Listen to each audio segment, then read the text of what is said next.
Inter మొదటి రెండో సంవత్సర ఫలితాల్లో అన్ని విభాగాల్లో ఆల్ ఫోర్స్ జయకేతనం ఎగురవేసింది.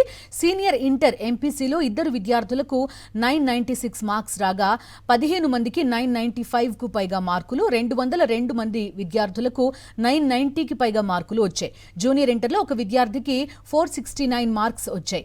ఇటీవల ప్రకటించిన ఐఐటీ, నీట్ ఫలితాల్లో కూడా ఆల్ ఫోర్స్ అద్భుత ఫలితాలు సాధించగా రాబోయే నీట్, ఎంసెట్ ఫలితాల్లోనూ విజయాలు సాధిస్తారని ఆల్ ఫోర్స్ విద్యా సంస్థల అధినేత నరేందర్ రెడ్డి ధీమా వ్యక్తం చేశారు. ఆల్ ఫోర్స్ ఫలితాలు చూసుకున్నట్లయితే నో డౌట్ ఎట్ ఆల్ పరీక్ష ఏదైనా మరి ర్యాంక్స్, రిజల్ట్స్, మార్కులు అన్ని ఆల్ ఫోర్సే అన్న విధంగా మరొకసారి ఎంపీసీ విభాగంలో 1000 మార్కులు గాను 996 మార్కులతోటి రాష్ట్ర స్థాయిలో ప్రథమ స్థానం నిలవడం జరిగింది. అలాగే 4 పిల్లలు అక్కడ ఉన్నారు. బైపీసీ విభాగంలో కూడా 995 మార్క్స్లో కూడా మరి అత్యధిక సంఖ్యలో పిల్లలు రావడం జరిగింది. ఎంఈసీ 988 మార్క్స్, సిఈసీ 987 మార్క్స్లో కూడా రాష్ట్ర స్థాయి టాప్ మార్క్స్ సాధించడం జరిగింది.